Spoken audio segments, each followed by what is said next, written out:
Imagine this for a moment.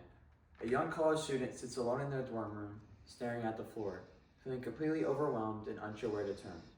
Their heart is racing, their thoughts are spiraling, and even though they're surrounded by people every day, they feel totally alone. Now imagine that one simple message from a volunteer, just one human connection, one human moment of support, gives them hope to reach out. According to the National Alliance on Mental Illness, or NAMI, more than 1 in 5 adults in the US experience mental illness each year.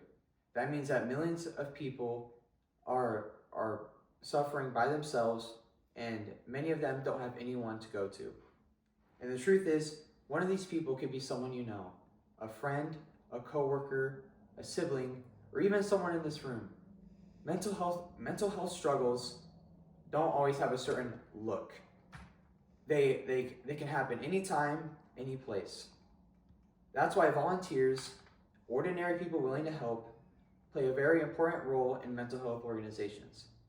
After spending time researching these organizations and realizing how big the need is, I want to encourage you to consider volunteering for a mental health organization.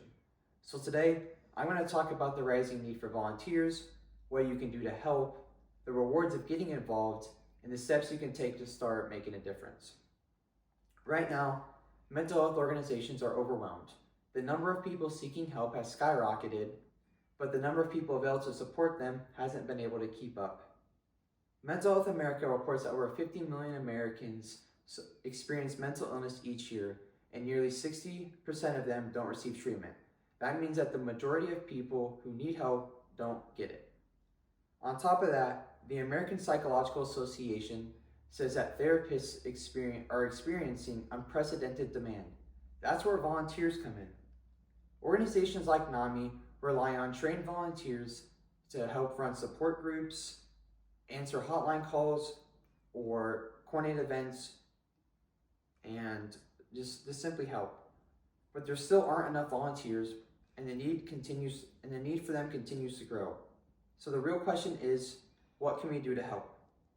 You don't need to be a therapist, a psychology major, or an expert in any field to help.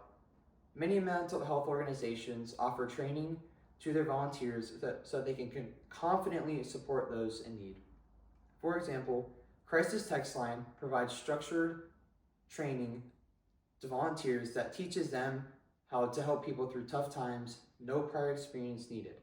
NAMI also offers many ways to get involved, whether that's helping with mental health events, raising awareness, or assisting with community education. And the cool part is that your involvement can be as big or as small as your schedule allows, whether it's helping at a local event or engaging with weekly volunteer events. There's a thing for you. Now I want you to picture this. Imagine someone sitting in the room completely hopeless, maybe even considering hurting themselves. Their thoughts are loud, their world feels small, and they can't seem to find a way out. Then your message pops up. You listen, you encourage, you guide. You remind them that they're not alone. According to the Mayo Clinic, people who receive compassionate emotional support are more likely to seek out professional help and less likely to feel isolated. Meaning, your conversation, your kindness can truly change the direction of someone's life. And it's not just the people you help who benefit. Volunteers themselves report reduced stress, higher confidence, and a stronger sense of purpose. You gain communication skills, emotional awareness, and real personal growth that sticks with you for life. Helping someone else feel less alone helps make you feel more connected too. So now that you know the ways that you can help, so now you know the need and the impact that you can have, here's how you can get involved. You can visit websites like NAMI.org, mentalhealthamerica.org, or crisistextline.org to learn about volunteer opportunities. Most of them have quick applications and free training programs that you can complete on your own schedule. Even if you don't have a lot of time right now, you can help in simple ways, like supporting mental health events, raising awareness, or assisting with community workshops. What matters most is taking the first step. Today, I hope I encouraged you to consider volunteering for a mental health organization.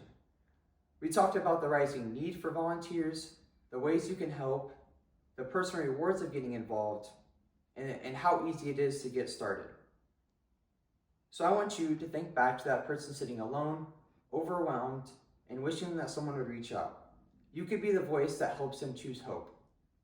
You could be the person that reminds them that they're not alone.